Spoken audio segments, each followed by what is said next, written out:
घटना चक्र में आपका बहुत बहुत स्वागत है। सबसे पहले आज का एजेंडा। ना झंडा, ना नाम और ना ही निशान, लेकिन हो गया 6 जनता परिवार की पार्टियों के विलय का ऐलान। बड़ा सवाल कितना टिकाऊ और कारगर होगा कुनबे का मिलन।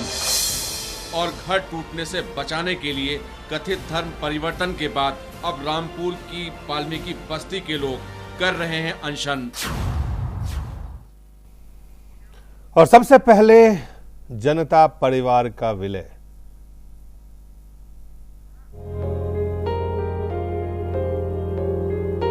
हम तेरे बिन अब रह नहीं सकते, तेरे बिना क्या वजूद मेरा। तुझसे जुदा अगर हो जाएंगे तो खुद से ही हो जाएंगे जुदा, क्योंकि तुम ही हो, अब तुम ही हो जिंदगी, अब तुम ही हो। चैन भी मेरा दर्द भी तुम ही हो।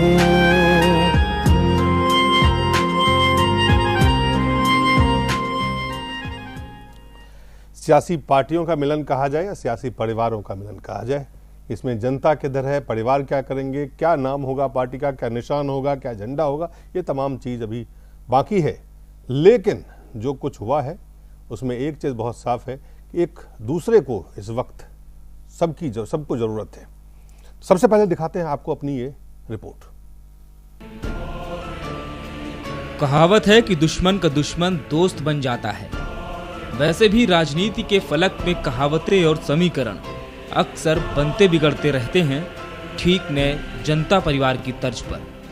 अब सियासी मजबूरी कहें या साख बचाने की चुनौती, 25 साल बाद बिखरा टूटा कुनबा फिर साथ आ खड़ा हुआ है। तीसरी बार एक झंडे के तले, एक नेता की अगुवाई में। जनता परिवार के दोबारा विलय की कवायद में सपा सुप्रीमो मुलायम सिंह यादव और आरजेडी चीफ लालू यादव बड़े रोल में हैं। दोनों ही नेता लोहिया और जेपी के समर्थक रहे हैं और अब आपस में संघी हैं। इन 6 दलों के मिलन की दास्तान 1977 और 1988 के सियासी प्रयोग के सीक्वल पार्ट 3 सरीखी है। वक्त 1977 का था और देश इमरजेंसी के काले दौर के बाद एक नए ताकतवर सियासी विकल्प की तलाश में था। जेपी ने विकल्प पेश किया जनता पार्टी के तौर पर। हालांकि कांग्रेस को हराकर सत्ता में आई जनता पार्टी सिर्फ 3 साल ही चल पाई।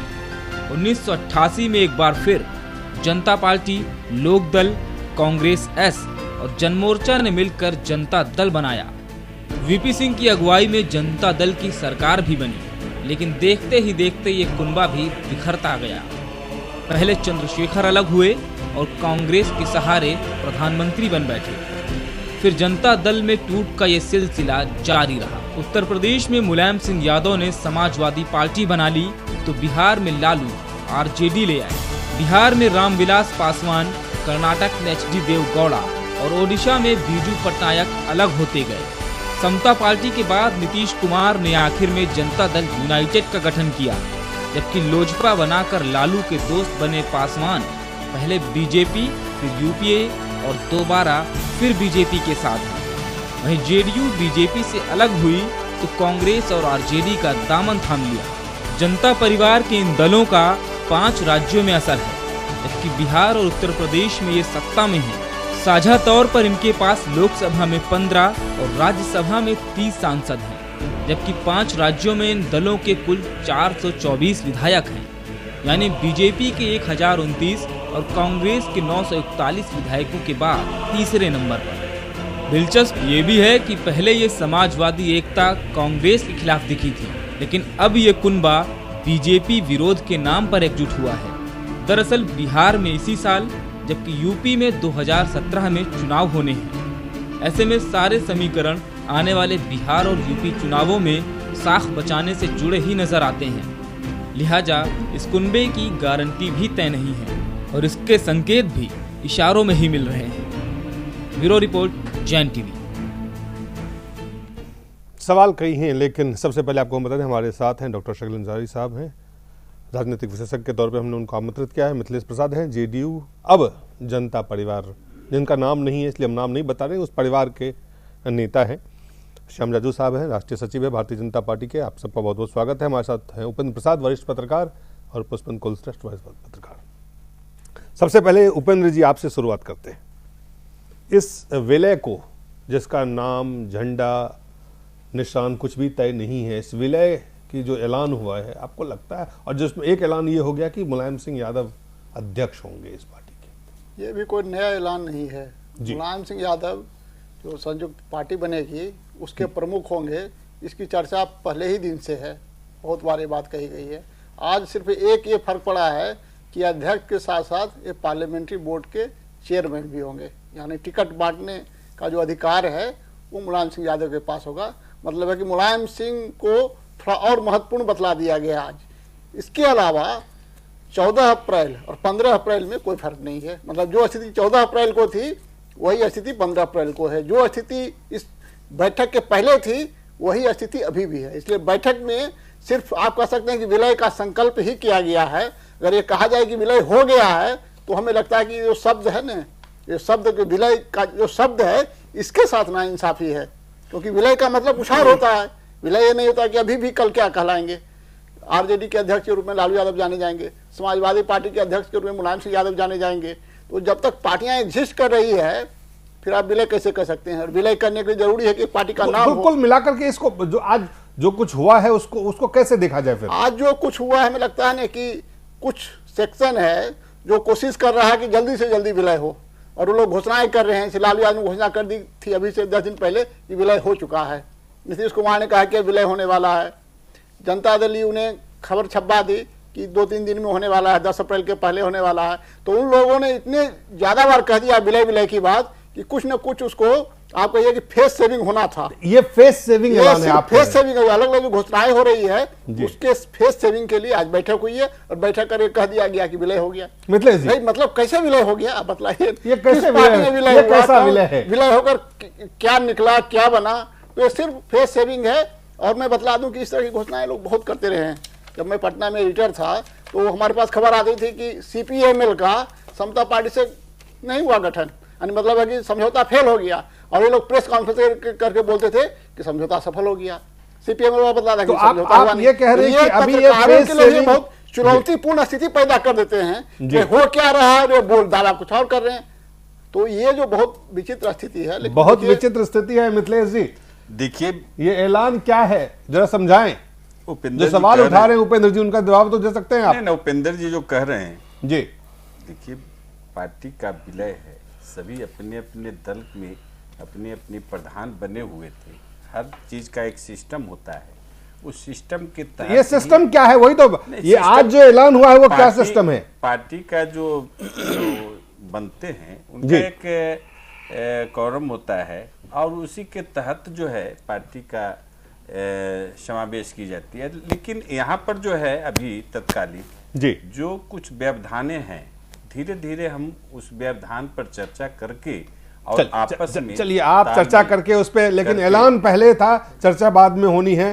जो कुछ व्यवधान है उसको निपटाने की हम लोग जो है जी, आप लोग जैसा लग रहा है, लोगों की जो मंशा है जी कि ये दल का जो तालमेल जो हो रहा है, ये थोड़ा सा मतलब लोगों की जो मानसिकता बनी हुई है जी, ऐसी कुछ बातें नहीं है। मैं सीधे हो सकता है आप जो कह रहे हैं उस पे जो सवाल उठाया, पहले आपको दिखा अगर दें। किसी शरद यादव इस विलय के बाद, मिथिलेश जी आपके पास मैं लौटता हूं, शरद यादव इस विलय के बाद क्या कहते हुए नजर आए, पहले उसको हम आपको दिखाते हैं। सारा प्रस्ताव जो यूनानिमसली आम निर्णय लिया गया, आम सहमति से बना है, मैं उसको पढ़ देता हूँ। सभी 6 दलों, सपा, जनता दल यूनाइटेड, राष्ट्रीय Janata Dal, JDS, Indian national Lokdal और सजपा के नेताओं की बैठक में नए दल के गठन का निर्णय लिया गया। सर्वसम्मति से तय हुआ कि नए दल के अध्यक्ष माननीय श्री मुलायम सिंह यादव जी होंगे। और वे ही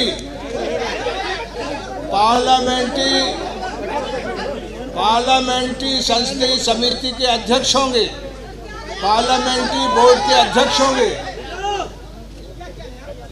सभी सम्मिलित दलों के अध्यक्ष श्री एच.डी. देवेगौड़ा, पूर्व प्रधानमंत्री श्री शरद यादव, श्री लालू प्रसाद, श्री ओम प्रकाश चौटाला एवं श्री कमल मुरारका, श्री मुलायम सिंह यादव से विचार विमर्श करके नीति वक्तव्य, चुनाव चिन्ह, नाम, झंडा, संगठन आदि पर निर्णय लेंगे। और लालू प्रसाद यादव जी ने क्या कहा? गुलाब का माला माननीय मुलायम सिंह जी को हम लोगों ने उनके गला में डाल दिया। सांप्रदायिक ताकतों के जो डिजाइन है इस देश में, जिस तरह से चीटिंग करके देश के मतदाताओं को भरमा के गलती पर बैठे हैं और देश में कम्युनलाइज देश को कर रहा चारों तरफ, गांधी बाबा को भी नीचे दिखा रहा लोग। इसलिए हम तत्काल 6 दल के लोग अपने सारे आइडेंटिटी को विसर्जन करके और एक दल का जो नाम बाद में घोषणा होगा, जो पढ़ के शरद भाई ने सुनाया, आज नेताजी का चुनाव हो गया, झंडा, चुनाव चिन्ह, राज्यों के राष्ट्रीय स्तर के संगठन का चुनाव। श्याम राजू जी, आपसे शुरुआत करते हैं। आपने लालू जी को सुना, मकसद पार्टी का ऑब्जेक्टिव क्या है? यहां सीधे सीधे निशाने पे भारतीय जनता पार्टी जिस निगेटिविज्म के आधार पर इस पार्टी का गठन हो रहा है, मुझे ऐसा लगता है कि इनके निर्मित में ही इनका प्रलय छिपा हुआ है। ये महाविलय नहीं है, ये महाप्रलय है। अपने अपने राज्यों में पीटे हुए लोग, जिनका अपना अस्तित्व अपने राज्यों में खत्म हो गया, ऐसे सब 6 तलवारें एक म्यान में रखने का सपना देखने वाले, जो 6 महीने में अपनी सिद्धांत के बारे में एक वाक्यता नहीं है, अपने झंडे के बारे में नहीं है, अपने चिन्ह के बारे में नहीं है, और 6 महीने बाद वापस वही सर्कस लेके हम आए हैं और जनता के विश्वास के पात्र होने जा रहे हैं। मुझे ऐसा लगता है कि ये गठबंधन में ग्रेविटी ऑफ सेंटर, केंद्र बिंदु कोई नहीं है। सब लोग अपने अपनी तरफ खींचने की कोशिश कर रहे हैं। इसलिए 6 महीने में जो भी उन्होंने, केंद्र तो है भारतीय जनता पार्टी पे हमला, ये तो निश्चित रूप से ये जो निगेटिव प्रक्रिया है उनकी, मोदी जी को रोकने के लिए, पर अपनी जिनों की, अपनी समाज में, अपने प्रदेशों में क्रेडिबिलिटी खत्म हो चुकी है। अपने पार्टी का परफॉर्मेंस उनका खत्म है।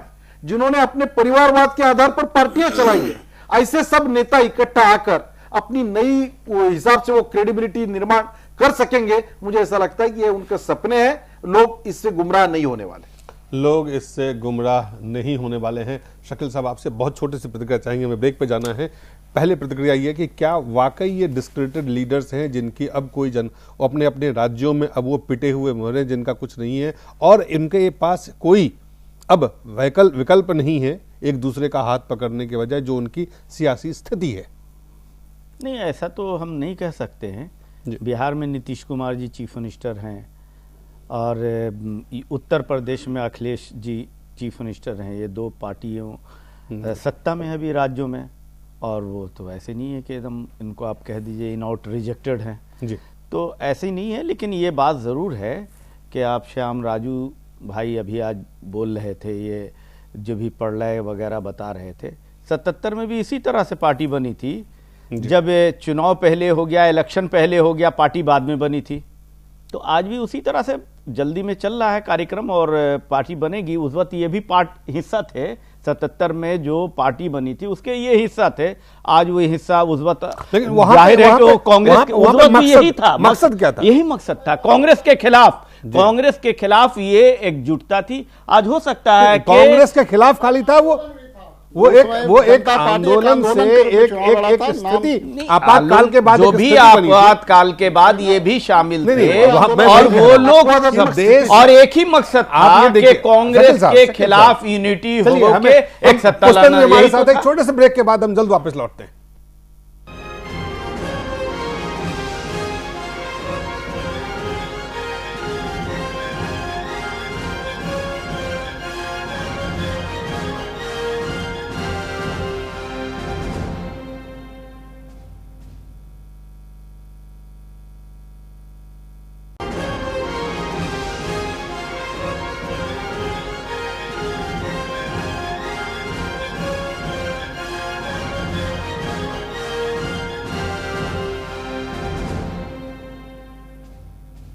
और इससे पहले कि हम चर्चा को आगे बढ़ाएं, सबसे पहले कांग्रेस पार्टी के तरफ से क्या प्रतिक्रिया है वो भी आपको हम दिखाते हैं। The other parties, they are coming together, they are splitting, some parties are splitting, some parties are coming together. That is according to their agenda and it is their decision. We are in alliance in Bihar. We have a committee under Sheikh Antony. They will decide about the local alliances. As and when an election comes, we will decide about the alliance. That depends on the political situation prevailing in each state. We supported them because there was the horse trading happening there. BJP was poaching, and so we wanted to stop that. We extended support to Nitish Kumar ji. Pushpendra, देखिए उतनी time दीजिएगा जितना हमको दिया था। जी, श्याम जाजू जी ने जो बात कही है उसमें बहुत कुछ जोड़ने की जगह नहीं है, लेकिन एक बात जरूर है कि ये जो परिवार की बात हो रही है और जिसमें 6 पार्टियां हैं, उसमें एक पार्टी में एक ही नेता है जिनका नाम है कमल मुरारका। आप देखें जेडीएस की बात है, वहां बाप बेटे के अलावा किसी को कोई जानता नहीं है। समाजवादी पार्टी के अंदर 2 भतीजे हैं, 2 चाचा हैं, बेटा है, बेटे की बहू है। लालू प्रसाद यादव है, उनकी पत्नी है, उनकी बेटी है, उनका बेटा है। उसके अलावा जनता पार्टी आरजेडी को अगर आप देखें तो वहां दूसरा कोई नजर नहीं आता है। तो जो उपेंद्र भाई बार बार बात कह रहे हैं कि 4 परिवारों का एक गार्जियन है जिसका नाम है नीतीश कुमार, क्योंकि उन्हीं का परिवार इसमें नहीं है। सवाल सबसे बड़ा यह है कि बिहार के चुनाव को लेकर जो लामबंदी हो रही है, ठीक है, मोदी के खिलाफ इस वक्त लोग इकट्ठे हो रहे हैं, बहुत सारे लोग पहले भी इकट्ठे हुए थे और यह कोई जरूरी नहीं है कि अगर पहले कामयाब नहीं होते तो इस बार नहीं होंगे। लेकिन सवाल यह है कि बिहार के चुनाव में जहां पे मुलायम सिंह का कोई लेना देना नहीं है, जहां चौटाला साहब का कोई लेना देना नहीं है, जहां जेडीएस का कोई लेना देना नहीं है, वहां जेडीयू और आरजेडी जो है 2 बड़ी पार्टी है।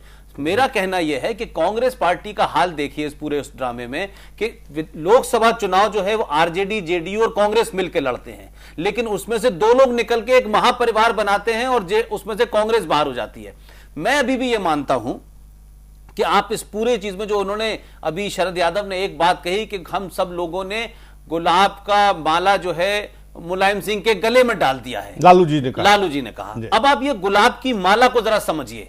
मुलायम सिंह की स्थिति पार्लियामेंट में, लोकसभा में उनके 5 लोग हैं और राज्यसभा में सबसे बड़ी पार्टी है और एक बड़े राज्य के वो मुख्यमंत्री हैं जहां उनकी अपने बल पे सरकार है। जेडीयू आज भी जो है वो आरजेडी की मदद से सरकार चला रही है, तो उनकी हैसियत में वो पार्टी के राष्ट्रीय अध्यक्ष घोषित हो गए हैं और पार्लियामेंट्री बोर्ड के भी आज ही कर दिए गए हैं। लेकिन ये पार्टी 5 महीने के बाद विलय पे तैयार हो पाई है और अभी झंडे, डंडे, निशान और पहचान के बारे में अभी पता नहीं है। मेरा जो सवाल जो है, मुझे जो समझ में आता है कि इस विलय के बाद क्या आरजेडी, क्या समाजवादी पार्टी, क्या ये तमाम सारी जो इनकी पहचाने हैं उसका क्या होगा और इनके चुनाव चिन्ह का क्या होगा, और जब इन्हें नया चुनाव चिन्ह मिल जाएगा तो बाकी चुनाव चिन्ह पे क्या जीतन राम मांझी अलग से लड़ेंगे?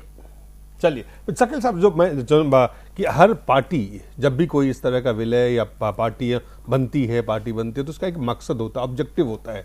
जो बात श्याम जी कह रहे हैं कि एक निगेटिव पूरा आइडिया ही निगेटिव है जिसके आधार पे ये पार्टी या विलय हो रहा है। आपको लगता है कि जिस तरह के ऐतिहासिक एक अगर अब घटनाक्रम को देखें उसमें ये पार्टियां एक होना सियासी मजबूरी रही है और अलग होना वो उनकी सियासी महत्वाकांक्षा, उनका अपना रहा है, और ये तमाम वो लोग हैं जिनके सियासी अपनी महत्वाकांक्षा हैं, अलग अलग समय में अलग अलग तरह से वो घिरे हुए हैं।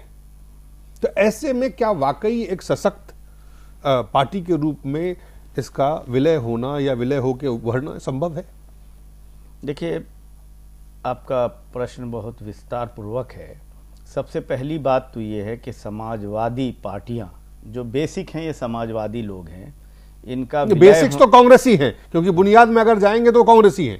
नहीं, वो सोशलिस्ट अभी सोशलिस्ट जो है ना, सोशलिस्ट फोरम बहुत पुरानी बात होगी। अभी लेटेस्ट जो है सोशलिस्ट जो है, इनके बारे में मुहावरा है कि बहुत दिनों तक ना अलग हो रहते हैं और ना बहुत दिनों तक साथ रहते हैं। लेकिन इससे आगे बढ़ जाइए, ये तो इससे आगे बढ़ने की स्थिति है निश्चित रूप से कि बहुत दिनों तक साथ नहीं रहते हैं, जो नहीं भी रहते हैं तो भी जी कोई नुकसान तो होता नहीं है ना उनको। मकसद तो ये है कि मकसद क्या है? एक जैसे 77 की बात है कि एक सेंटर पॉइंट था, उसमें बीजेपी भी शामिल थी। आज तो आज हमारी एक लाइन भी मैं पूरा बोल नहीं पाता, पूरी बात बोलिए, लेकिन एक सेकंड भी तो हम बोल नहीं पाते हैं अपनी बात को। इतने क्रॉस में हम बात कर रहे हैं। इतना 77 की बात आप ऐसे बात तो कह रहे हैं। सवाल पैदा ये होता है कि 77 एक ऐसा एक्सपेरिमेंट था, किन्हीं कारणों से हो, जिसमें यूनिटी हुई थी, और यूनिटी होने के बाद सत्ता में भी आए, सत्ता में भी आए जी। ये आए।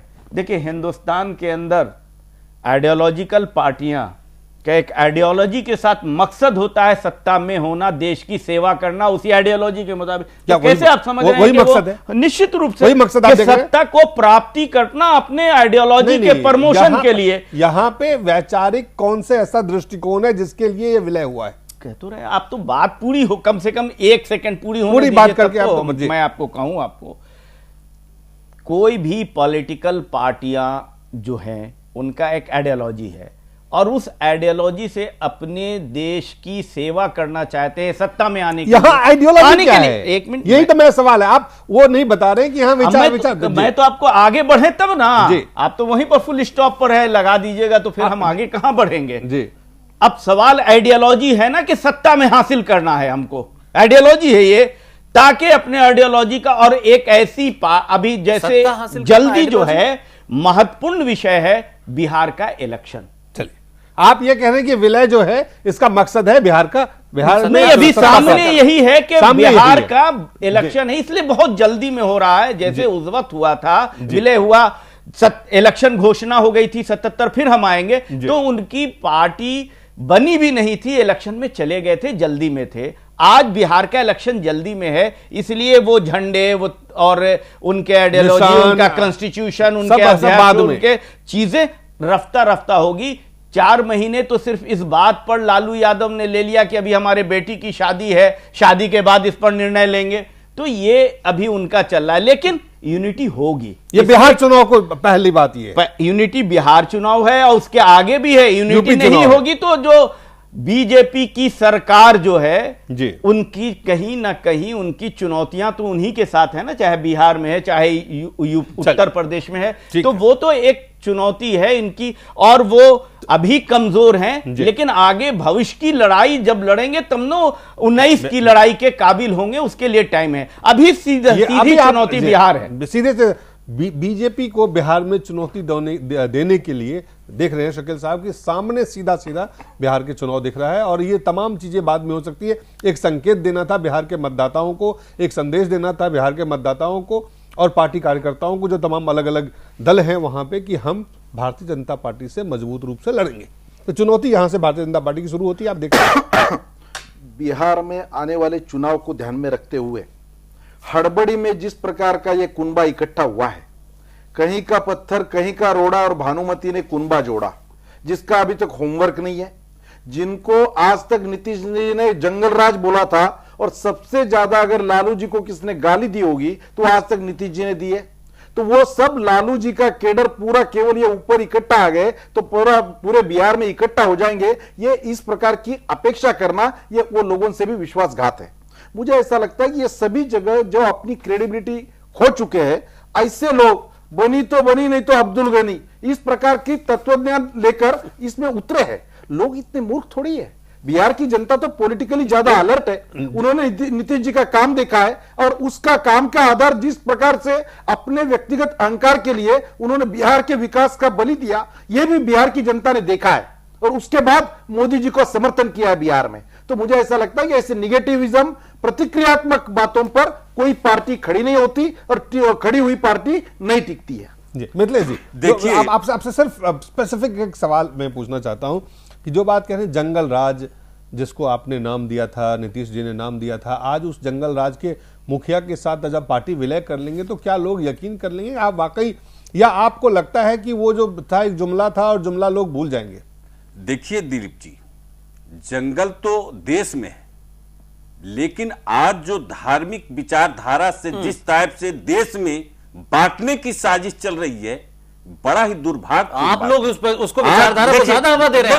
आज कौन सी बात की बात? आप अभी बोल रहे थे, मैं नहीं बोल रहा था। आप मिसलीड कर रहे हैं। जो विचारधारा है इस देश में वर्ग जो है कुछ राजनीतिक दलों का एजेंडा हो गया है कि धार्मिक बांटा जा रहा है, चर्च तोड़े जा रहे हैं, मुसलमानों को सताया जा रहा है, ये डरा करके ये मुसलमानों और क्रिश्चियनों को इकट्ठा होना चाहते हैं। आपके पास एजेंडा हो तो आप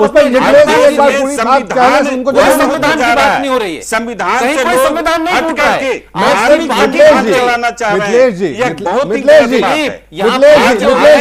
हमारी एकता के लिए मुसलमानों को डराओ, चर्चों को बलगलाओ, पूरे देश की छवि बर्बाद करो, देश टूट जाएगा, मुसलमान खतरे में है, ये डरा के राजनीति करने वाले लोगों की समस्या ये है।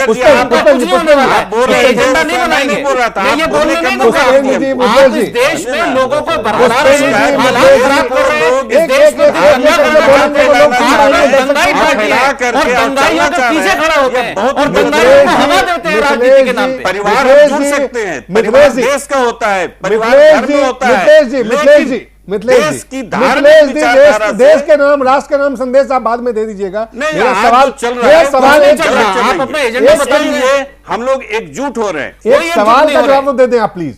मैंने कहा कि क्या लोग जिस बात को आप जंगल राज कहते थे, जो श्याम जी भी कह रहे हैं कि ये जंगल राज के साथ जिसको आप कहते थे लालू प्रसाद यादव जी को, तो क्या लोग भूल जाएंगे, लोग यकीन करेंगे इस? नहीं, मैं वही तो कह रहा हूं दिलीप जी कि आज जो है जंगल तो देश में है, देश के लोग जो है जंगल राज तो बिहार में आप कहते थे, कर रहे हैं। जंगल राज को आपने बिहार में कहा था कि भारतीय जनता पार्टी की जो स्टैंड बनती वहां पे भारतीय जनता पार्टी की सरकार नहीं है, एक मंत्री जिस तरीका का वक्तव्य बड़ा ही देश वहां पे भारतीय जनता पार्टी की सरकार नहीं है बिहार में इस वक्त। आज जो है देश की हालात जो बनते जा रहे हैं, आप खत्म हो गए। बिहार के चुनाव में बताइए, वहां बिहार के चुनाव में उपेंद्र जी परिवार की बात, उपेंद्र जी जिस ये जो विलय है, इस विलय में कई कॉन्ट्राडिक्शन है। अपार्ट फ्रॉम लीडर्स, जो नेता अपने अपने जो उनकी महत्वाकांक्षा, उसको अगर हम एक समय के लिए कि तमाम नेताओं की अपनी मजबूरी है, अगर हम ये मान भी लें, बिहार में जाके क्या नीतीश कुमार, लालू प्रसाद यादव दोनों जब मिलके जाएंगे वहां पे, तो क्या लोगों के, जो नीतीश कुमार जी ने 10 साल में लगातार लालू जी के 15 साल को जिस तरह से उन्होंने नकारा, जिस तरह से जंगल राज कहा, जिस तरह, और जो स्थिति रही, क्या इसको रिवर्स कर पाएंगे? अभी देखिए, ये जो 6 पार्टियों के विलय की कोई जरूरत ही नहीं है अगर आप बिहार के चुनाव में भारतीय जनता पार्टी को हराना चाहते हैं तो, क्योंकि 6 में से 4 का तो कोई अस्तित्व ही नहीं है बिहार में जी। तो अगर बिहार में अगर हराना है बीजेपी को, बीजेपी के खिलाफ एक सिंगल पार्टी बनानी है, तो जनता दल यू और आरजेडी, ये दोनों का विलय ही काफी हो जाता है। लेकिन ये 6 का विलय होने से क्या आपको लगता है कि इसके पीछे भी तो जाहिर है चुनाव से पहले जो शकील साहब कह रहे हैं, ये सब देखिए न्यूज क्रिएट करने के लिए, ये जो कुछ भी हो रहा है ना, न्यूज क्रिएट करने के लिए हो रहा है, खबरों को बनाने के लिए क्या कहा जा रहा है, मीडिया में बने रहने के लिए कहा जा रहा है। और बिहार में जो आरजेडी और जेडीयू के बीच में मिलने में जो कठिनाइयां हैं, उन कठिनाइयों को छिपाने के लिए किया जा रहा है, क्योंकि आपको समाजवादी पार्टी को लाने की क्या जरूरत है? आरजेडी और जेडीयू दोनों आपस में मिल जाए बिहार में, वही बहुत बड़ा पोटेंट फोर्स है। उसमें मुलायम सिंह कहाँ है? मुलायम सिंह कितने उम्मीदवार जीते हैं, कितने उम्मीदवारों को टिकट देते हैं, कितने उम्मीदवारों जमानत बचाते हैं उनकी पार्टी का? एसजेपी ने कब चुनाव लड़ा है बिहार में? जनता दल एस ने कितने उम्मीदवार को खड़ा किया और कितने उम्मीदवार की जमानत बची है? INLD ने क्या कोई उम्मीदवार खड़ा किया है बिहार में? तो अगर बिहार में हराना तो 2 पार्टी का विलय ही काफी है, सफिशियंट है। मतलब कि जीत हार तो बाद की बात है, लेकिन आरजेडी जेडीयू का ही विलय हो जाए तो वही सफिशियंट है वहां भारतीय जनता पार्टी को चुनौती देने में। लेकिन अगर दोनों का विलय हो जाता है तो क्या ऊपर से जो विलय है क्या नीचे से भी हो पाएगा? क्योंकि नीतीश कुमार का जो इमरजेंसी बिहार में हुआ है 1995 के बाद हुआ, धीरे धीरे धीरे आगे बढ़ा, फिर बहुत बीजेपी के साथ जुड़कर बहुत ज्यादा हो गया, वो है लालू के खिलाफ है। तो उनके साथ जो जुड़े हुए लोग हैं वो सेंटिमेंटली एंटी लालू हैं। तो जब वो लालू के साथ जुड़ेंगे नीतीश कुमार, तो जो एंटी लालू फोर्सेज है वो छोड़ करके भाग जाएंगे उनको, नीतीश कुमार को, वो कमजोर पड़ जाएंगे। तो फिर अगर जिसको लेकर के आगे बढ़े हैं फिर उनको छोड़कर नीतीश कुमार को जाना पड़ेगा। उसी तरह से लालू यादव हैं, लालू यादव का जो सपोर्ट बेस है वो पिछले 10 साल से या 2005 से, हाँ 10 साल ही हुआ जी, तो ये नीतीश कुमार से पीड़ित है। नीतीश कुमार की वहाँ जो छवि बनी है इस तरह की बिहार की कि भाई इतने भी खास करके जो इनका जो जातिगत आधार है लालू यादव जी का, यादव लोग हैं, उन लोग को लगता है कि भाई हमारे साथ बहुत अन्याय हुआ, जुर्म हुआ, शायद कुछ हुआ भी होगा, कुछ नहीं तो भी आप हुआ कहते हैं होगा। कि स्वाभाविक एनिमिटी है वहां पर। वोटर क्लास है लालू यादव के साथ जो है वो एंटी नीतीश है, और नीतीश का जो अपना वोटिंग क्लास है वो एंटी लालू है। तो इस तरह से जो कंट्राडिक्शन का जो आप देखिए, राजनीति का 2 स्तर होता है। एक होता है एलिट पॉलिटिक्स, मतलब है सत्ता की राजनीति, विधायकों सांसदों ये सबको लेकर किया जाता है। एक होता है मास पॉलिटिक्स जो चुनाव के लिए किया जाता है। तो चुनाव के लिए जो राजनीति की जाती है और पावर प्ले जो होता है, सत्ता का खेल होता है विधायकों को लेकर के, तो सत्ता के खेल में तो आप बेस जो है उसकी अनदेखी कर सकते हैं।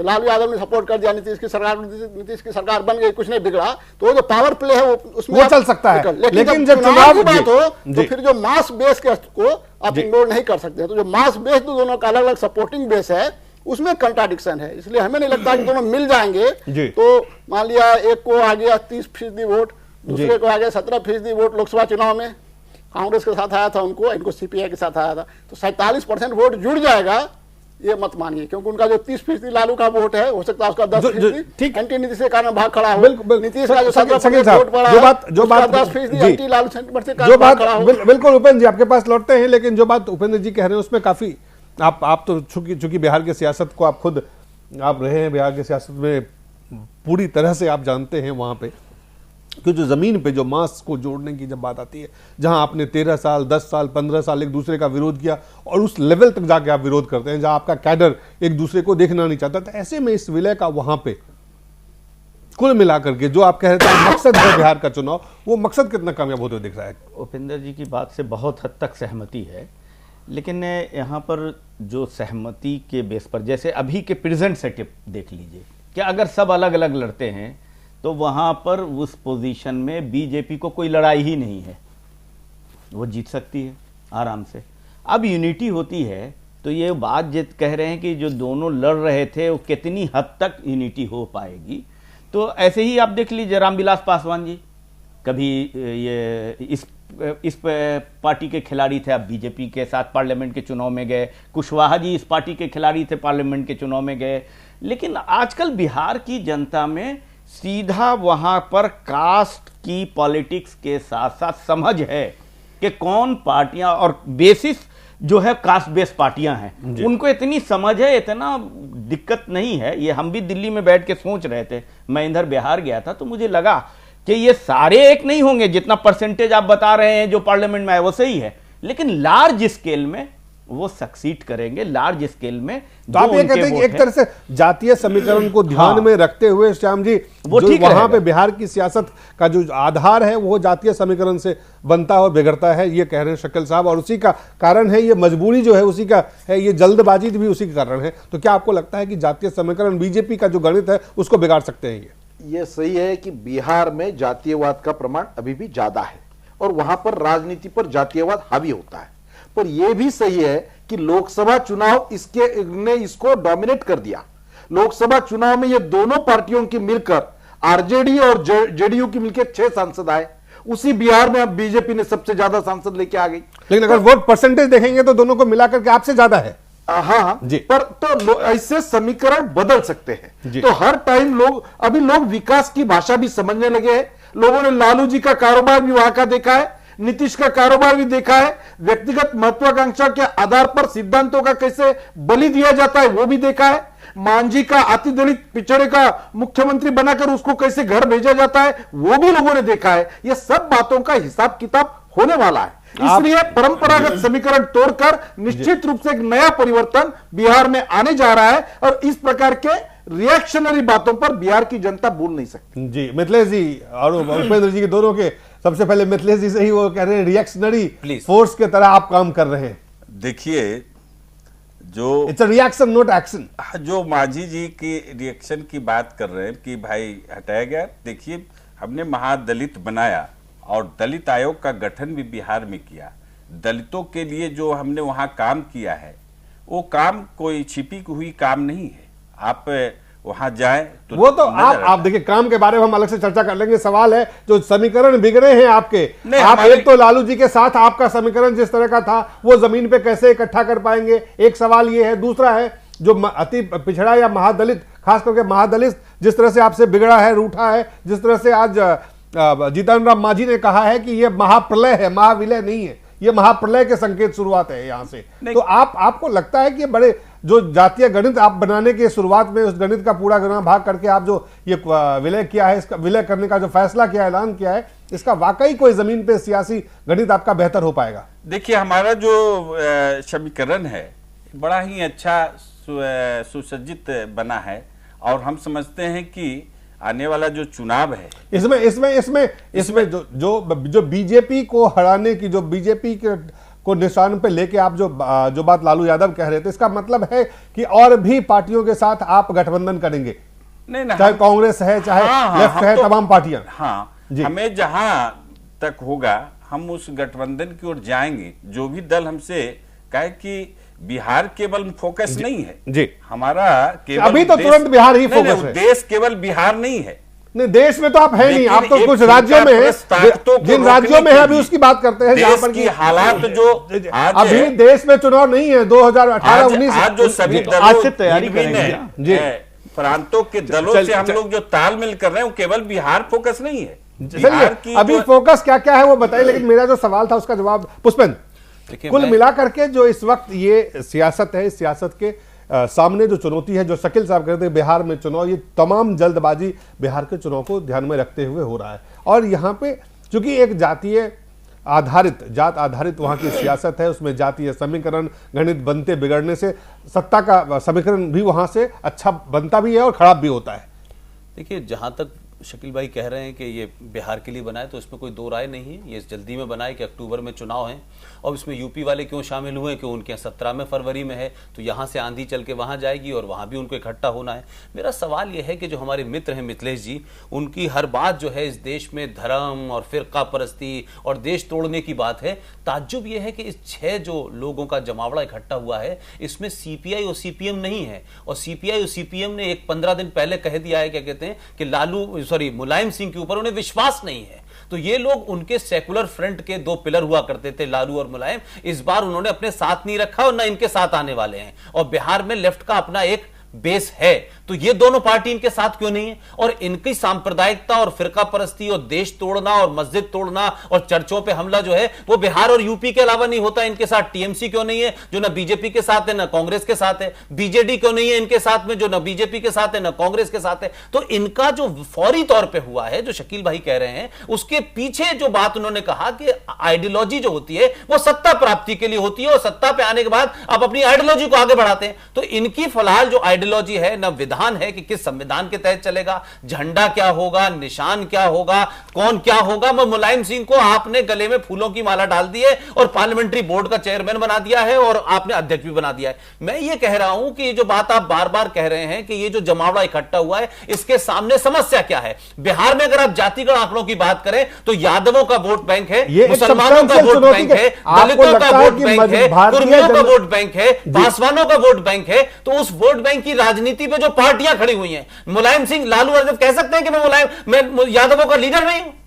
वो इसी के कुर्मी का लीडर है कि नहीं है नीतीश कुमार? आप खुद ही तो पार्टियों पे जो है जाति के नाम पर राजनीति कर रहे हैं। भारतीय जनता पार्टी को आप रोकिए तो आपके पास एक ही जुमला है, देश टूट रहा है, मुसलमान को मारा जा रहा है, चर्च जलाए जा रहे हैं। ये जो प्रोपेगेंडा ये जो पार्टियां करती हैं, ये इसलिए कर रही हैं कि इनके पास अपना कोई ठोस बात नहीं कहने के लिए। आप अपनी बात तो कहें भाई, वो कौन तोड़ रहा है नहीं तोड़ रहा है। बिहार के अंदर भारतीय जनता पार्टी सत्ता में नहीं है, देश में सत्ता में। आप देश की बात कर रहे हैं, देश में आप है नहीं। कुल 6 पार्टियों को मिला के लोकसभा में 15 आपके एमपी है और आप कह रहे हैं हैं कि देश टूट रहा है, तो बात यह है कि पहले अपने राज्य को बचाए ना। तो राज्य में तो फिरका परस्ती नहीं हो रही, आप सत्ता में हैं, आप मत होने दीजिए। वहां बीजेपी के चैलेंज को लेकर के आप बार बार ये कह रहे हैं, लेकिन आप अभी भी ये कह रहे हैं कि 5 दिन बाद हम बताएंगे कि हमारा निशान क्या होगा, फिर 15 दिन बाद हम बताएंगे हमारा विधान क्या होगा। तो भाई ये दुकान जो आपने खड़ी की है इतनी जल्दी में, ये मुझे इसलिए लगता है कि इसका एक फायदा बीजेपी को जरूर होगा कि ये जो अलग अलग दुकानें थी सेकुलरिज्म की, ये सब इकट्ठी हो गई हैं, तो मोदी को इनको सबको कॉर्नर करने में आसानी होगी। और भारतीय जनता पार्टी की रणनीति जो मुझे समझ में आती है वो यही है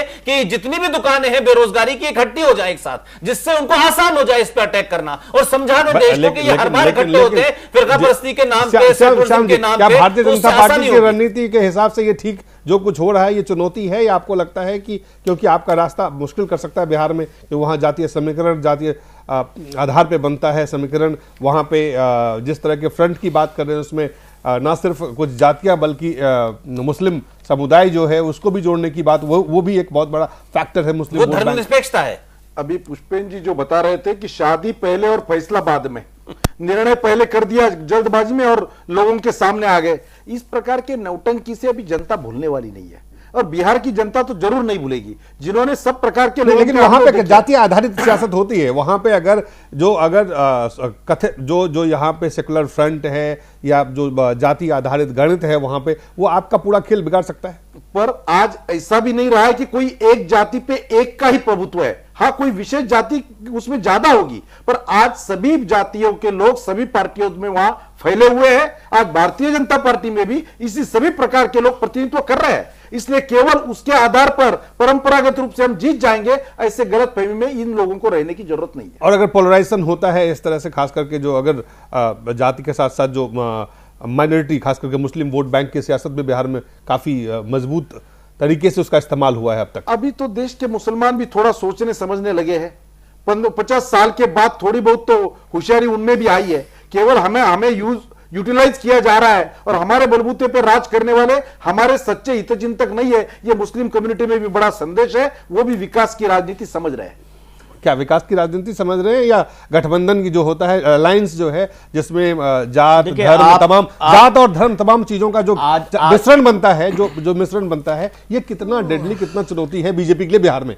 आज जो है अभी एक पार्टी के विलय, जो 6 पार्टियों का विलय पर डिबेट अब आगे आप इलेक्शन पर भी डिबेट कर रहे हैं कि जीतेगा कौन, हारेगा कौन, ये तो अभी और समझेगा क्या। ये बात 100% पार्टी के विलय होने से बिहार में मुश्किलें बीजेपी के लिए बढ़ेंगी। इसमें कोई संदेह भी, मुस्लिम वोट में पॉलिटिक्स भी प्ले में होगा। निश्चित रूप से श्याम जाजू जी की एक बात से हम बहुत सहमत हैं कि आजकल सारे पार्टी, जैसे यादव कम्युनिटी के बहुत सारे लीडर्स बीजेपी के अंदर हैं और मुस्लिम लीडर्स भी हैं, तो इन होल टोटल कम्युनिटी कोई कहीं नहीं जाती है, लार्ज स्केल में जाती है। तो लार्ज स्केल में अभी जो मुस्लिम पॉलिटिक्स है निश्चित रूप से बीजेपी के पक्ष में नहीं है। ये जो विलय है का ऐलान है, इससे इनको मुस्लिम वोट बैंक बिहार में चुनाव में मुस्लिम वोट और आसान होगा ना, कास्ट और कम्युनिटी वोट बैंक मुस्लिम के लिए और आसान होगा इस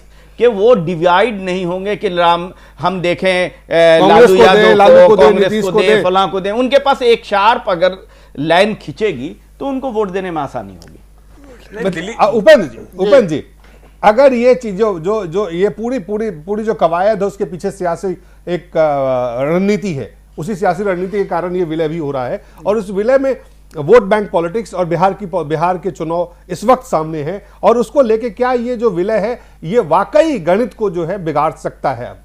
नहीं, शकील जी सही बोल रहे हैं। वो जो मैंने कहा ना कि 30 + 17 47 नहीं हो जी, लेकिन हो सकता है 35 हो जाए, हो सकता है 40 हो जाए। तो ये तो है कि दोनों मिल जाने पर भारतीय जनता पार्टी के लिए मुश्किलें बढ़ जाएगी, और खास करके जो अल्पसंख्यक समाज है बिहार का, तो वो उसके पास जब अलग अलग बहुत सारे ऑप्शन रहते हैं तो उसे पता नहीं चलता किसको वोट दे, किसको कहाँ नहीं वोट दे। कहीं समाजवादी पार्टी वाले, एक समय हमें पता है कि समाजवादी पार्टी वाले बहुत सारे मुस्लिम उम्मीदवार खड़ा करते थे, 5000 6000। तो अगर एक ही रह जाएगा कि हमें लालू यादव और नीतीश कुमार की जो पार्टी है, नहीं तो इसका आप जो कह रहे हैं इसका मुस्लिम वोट का कंसोलिडेशन, अगर मुस्लिम कंसोलिडेशन होगा तो लोकसभा के तरह क्या ये रिवर्स पोलराइजेशन का भी आपको बिहार में ये चुनौती बीजेपी को भी ये सूट करेगी? ये खतरा है, इसकी कोशिश की जा सकती है, लेकिन सवाल उठता है कि हमें लगता है कि जो जाति आधारित बिहार का जो समाज है ना उस तरह से नहीं है, पोलराइज नहीं होता है। उत्तर प्रदेश का जो समाज में जिस तरह से सांप्रदायिक विद्वेष की भावना फैली हुई है बहुत ज्यादा जी, दंगे होते हैं और क्या क्या बहुत सारी घटनाएं। कुल मिलाकर के चलिए, बहुत कम शब्दों में ये जानना चाहूंगा कि कितना टिकाऊ है, कितना कारगर और टिकाऊ ये गठबंधन, ये विलय। अभी तो यही है ना, कभी तो विलय नहीं हो पा रहा है, तो अभी विलय नहीं हो रहा, उसमें जब तक हो नहीं जाए विलय तब तक मुझे लगता है कि टिकाऊ की बात तो ये है दिलीप कि ये 6 जुमे 4 दिन का मामला है। ये तमाम सारे लोग चुनाव से पहले मजबूरी के तहत साथ आते हैं और चुनाव के बाद सत्ता की महत्वाकांक्षा के चक्कर में अलग हो जाते हैं। अब सवाल यह है कि फौरी तौर पे मोदी के डर या मोदी के बढ़ते प्रभाव को रोकने के लिए जरूर हो सकता है साथ हो जाए और साथ चुनाव भी लड़ रहे हैं। सवाल यह है कि 5 महीने की कवायद के बाद आज पार्टी घोषित हुई है और अभी शादी के कार्ड छपके बढ़ गए, दुल्हन के कपड़े का पता नहीं है कि झंडा कैसा होगा, दुल्हन साइकिल पे जाएगी या चश्मा लगा के जाएगी या पेड़ के नीचे बैठेगी, यह पता नहीं है। सवाल यह है कि ये जो वहरी वक्ती तौर पे जब कोई भी लोग डर के मारे इकट्ठा होते हैं तो वो बहुत दिन तक एक साथ नहीं रहते हैं, क्योंकि डर हटता है तो फिर भाग जाते हैं। तो मुझे नहीं लगता कि ये किसी मकसद के लिए, किसी विधान के लिए, देश बदलने के लिए, राष्ट्र पॉलिटिक्स बदलने के लिए, ये सिर्फ एक जो है अपॉर्चुनिस्टिक अलायंस है जिसमें इतने सारे महत्वाकांक्षाएं हैं कि अभी ये इसके विलय होने में और इसके बाद खड़े होने में एक लंबा समय है। चुनाव तक तो मुझे उम्मीद नहीं है इनकी। देखिए यह जो विलय है कितना टिकाऊ, कितना कारगर, बहुत ही टिकाऊ होगा दिलीप जी।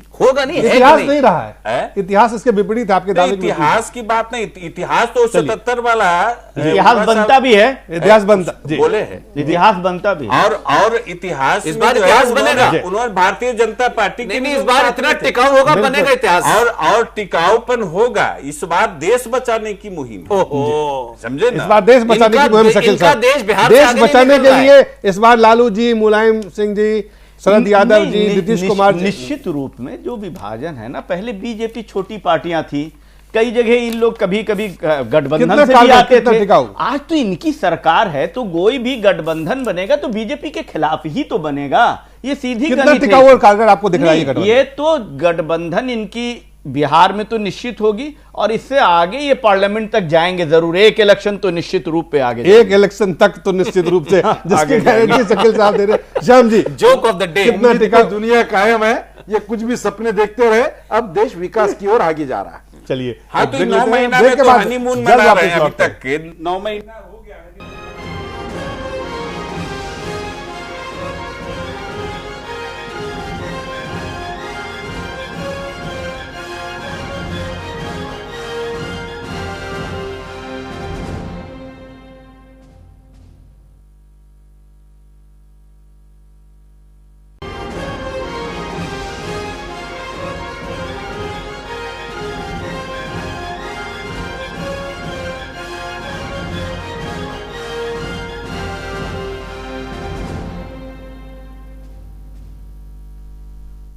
एक बार फिर से स्वागत है और बहुत कम समय है, लेकिन घर टूटने से बचने के लिए या घर को बचाने के लिए कुछ दलित जो लोग हैं वो रामपुर में अपना धर्म परिवर्तन करते हैं और उसके बाद जब उससे भी काम पूरा नहीं होता है तो लोग अब अनशन कर रहे हैं। सवाल ये है कि क्या इस तरह की स्थिति पैदा करने की बिल्कुल कोशिश की जाती है ताकि इससे सियासी फायदा या नुकसान जो है उसकी भरपाई किया जा सके, या ये वाकई एक समाज के तरफ से जो कमज़ोर हैं, जो बिल्कुल कमज़ोर हैं, उनके पास कोई मौका नहीं बचता है इस तरह के इसके अलावा कि वो इस तमाम अपने छोटे घर को बचाने के लिए उन तमाम चीज़ों का इस्तेमाल करें, चाहे वो धर्म परिवर्तन हो या फिर किसी और कोई भी और उनके पास साधन हो। शकील साहब, देखिए ऐसा है कि ये जो रामपुर की घटना है ये इस तरह की घटनाएं जो है, अब कोई को अगर कॉरपोरेशन अगर मकान तोड़ रही है तो वो धमकी दें कि हम, तो ये तो अच्छी बात नहीं है। और इसमें जो लोग इन्वॉल्व हों, हम उसकी पूरी ज़्यादा हम डिटेल नहीं जानते हैं, लेकिन एक बात तो हमको ज़रूर याद आता है कि लालच और दबाव में धर्म परिवर्तन होता है। नहीं, एक इसका ये भी एक सवाल पैदा उठता है। हाँ, तो अगर इसको आप कहते हैं तो हमको एक चीज मैं जो बोल रहा हूँ याद आता है कि संविधान के जिनको रचनाकार कहते हैं, अंबेडकर ने भी धर्म परिवर्तन की बात की थी और फिर वो धर्म परिवर्तन भी उन्होंने किया था, ऐसा नहीं, ये सब भी साक्ष्य है। तो ये सारी बहुत चीजें वो दलित समाज को अगर आप एक तो हो गया कि उनको न्याय देने के लिए कोई उनका डिमांड है, अब तो न्याय से बचने के लिए भी वो अपना धर्म परिवर्तन कर रहे हैं इस देश में। लेकिन अब कोई रहा कि कोई अपनी जायज या नाजायज बात के लिए धर्म परिवर्तन की इशू को यूपी में जिस तरह से बढ़ाया गया है कि हर आदमी उसका लाभ लेना चाह रहा है। श्याम जी, जिस प्रकार की घटना सामने आई है यह दुखद घटना है। लोकतंत्र में कोई भी अपने मन से कुछ परिवर्तन करता है तो उसमें किसी का ऑब्जेक्शन होने की जरूरत नहीं है, पर जिस प्रकार के विषय सामने आ रहे हैं उनके मजबूरी का, उनके गरीबी का, उनके असहायता का फायदा लेकर कोई इस प्रकार की घटना करता है तो उसका निषेध करना चाहिए। और वही बातें सामने आ रही है, जुलूम जबरदस्ती करके दहशत के आधार पर उनके मजबूरी का फायदा लेकर वहां जिस प्रकार का ये कांड हो रहा है उसका विरोध होना चाहिए। मिथिलेश जी, उत्तर प्रदेश में आपकी सरकार है अब, उत्तर प्रदेश में और जो कुछ हो रहा है वो काफी जो घटनाएं घट रही है, हम इसे पीछे भी जाकर के देखें। पीछे नहीं, पहले घटना, हमारे समय बहुत कम है हमारे साथ। नहीं, तो थोड़ा सा जो है इस पर ध्यान देने की जरूरत है कि अगर जबरदस्ती किया जाता है तो गलत है, और अगर जब मजबूरी में किया जाता है तो क्या है? तो मजबूरी में, लालच में किया जाता है तो क्या है? गलत, दबाव में किया जाता है तो क्या है? हो या स्वेच्छा हो, लालच से, स्वेच्छा से ही लालच पैदा होता है जी। तो अगर होता है तो कोई दिक्कत नहीं है, होना चाहिए। उपेंद्र जी, देखिए जो उत्तर प्रदेश में हुआ है, रामपुर के जो जी रामपुर में जो भी हुआ, ये धर्म परिवर्तन है ही नहीं। ये धर्म परिवर्तन की राजनीति कर रहे हैं वो लोग जिनके मकान टूटने वाले हैं। वो एक विरोध करने का एक तरीका है उनका। जो मकान जो टूट रहा है, तो मकान टूटते हुए मकान के लिए वहाँ के जो विधायक हैं उनके खिलाफ एक तरह का आक्रोश है। वो ये वास्तव मुसलमान नहीं बन रहे हैं, इनको हमें लगता है मुसलमान बनने की कोई इच्छा भी नहीं है, ये सिर्फ अपने जो विरोध है उसको हाईलाइट करने के लिए, तो ये बेसिकली आप कह रहे हैं के लिए आजम खां के विरोध में है ये। हाँ, ये आजम खां के विरोध में है कि भाई लो, हम तुम्हारा धर्म स्वीकार करने वाले, अब तो मेरा मकान बचा दो। तो इनके धर्म बदलने से कोई मकान बचने या ना बचने का कोई संबंध नहीं है, लेकिन अपने इशू को एक विशेष कॉन्टेक्स्ट में एक विशेष तरीके से उठा रहे हैं। तो मानना पड़ेगा जिसने दिमाग लगाया है उसका बहुत क्रिएटिव दिमाग है। तो एक क्या ये अंडरलाइन कर, डज इट मतलब एक तरह से ये कहीं ना कहीं चिन्हित करता है कि किस तरह से धर्म परिवर्तन का इस देश में या इस समाज में जहां भी धर्म परिवर्तन हो रहा है वहां स्वेच्छा की जो बात है वो नहीं है। नहीं, ये धर्म परिवर्तन कर ही नहीं रहे हैं। ये जो परिवार वाले ने धर्म परिवर्तन किया ही नहीं है, वो जबरदस्ती एक प्रोटेस्ट के रूप में अपने टोपी पहन ली है और वो कह दिया कि भाई हमें एक ने कह दिया था, एक अधिकारी ने, कि तुम मुसलमान बन जाओ तो तुम्हारा मकान बच जाएगा। तो उसको पकड़ करके, उस इशू को पकड़ करके ये आजम खान पर हमला बोल रहे हैं ये जी। तो यहाँ पे विशुद्ध सियासत है पुष्पेंद्र। देखिए, सियासत तो है ही, लेकिन सबसे बड़ी बात यह है कि जिस चीज को हम बड़ा सरलीकरण कर रहे हैं हम सब लोग बैठ के, ये तमाम पैनलिस्ट हैं, जब आगरा के अंदर कुछ 20-25 लोग हो तो पूरा देश टूट रहा था, पूरे देश में परिवर्तन हो रहा था, मुसलमानों के साथ जोर जबरदस्ती हो रही थी। और यहां पे क्या हुआ है कि वो जो म्युनिसिपल कॉर्पोरेशन है रामपुर का, उसका जो हेड है कोई खान है, उसने ये बात साफ साफ कही, और यूपी के सारे अखबार भरे हुए इस बात से। उसने कहा कि अगर बचना चाहते हो तो इस्लाम धर्म कबूल कर लो। उधर आजम खान ने मुनाफकत और मक्कारी की एक पराकाष्ठा ये देखिए, उन्होंने कहा कि नहीं, हम किसी को धर्म नहीं बदलने देंगे, हम किसी से कुछ नहीं कहेंगे, आप अपने गुंडों से उनको धमका दें और उसके बाद आप बड़ा पोस्चर लेके कहें कि नहीं कोई भी धर्म बदलने नहीं आएगा। मेरा सवाल यह है कि अब आपको वाल्मीकि, अब आपको दलित मिले हैं जिन पे आप अपनी जोर जबरदस्ती करना चाहते हैं। आप ये बताना चाहते हैं, क्या कहते हैं कि आप मंत्री हैं, आप मुजफ्फरनगर के दंगाई हैं, तो आप लोगों को धमकाएंगे और इस बुनियाद पे आप दबाव बना करके धर्म परिवर्तन कराएंगे। तो लोगों से आप कह रहे हैं कि धर्म बदलो अपने गुंडे बेच के, और बाद में कह रहे हैं कि नहीं हम नहीं चाहते। तो ये दुधारी तार है। सवाल यह है कि इस देश का इंटेलिजेंसिया और टेलीविजन जो है इन बातों के ऊपर जिस तरह से चादर ओढ़ लेता है, और ये भी मिथिलेश जी बैठे हैं पूरे देश में धर्म देश तोड़ने की बात कर रहे थे, इस पे ये कह रहे हैं पीछे जाना होगा, फिर 47 में जाना होगा, फिर जो है वो गजनबी के पास जाना होगा, फिर तो ये तो पूरी दुनिया में चले जाएंगे, लेकिन इस इशू पे जवाब नहीं देंगे। इस किस्म की राजनीति करने वालों की वजह से ये स्थिति पैदा हुई है। चलिए, बहुत बहुत धन्यवाद आप सबका, श्याम जी, शकील साहब, उपेंद्र जी, मिथिलेश जी, पुष्पेंद्र जी, आप सबका बहुत बहुत धन्यवाद। आपका भी बहुत बहुत धन्यवाद।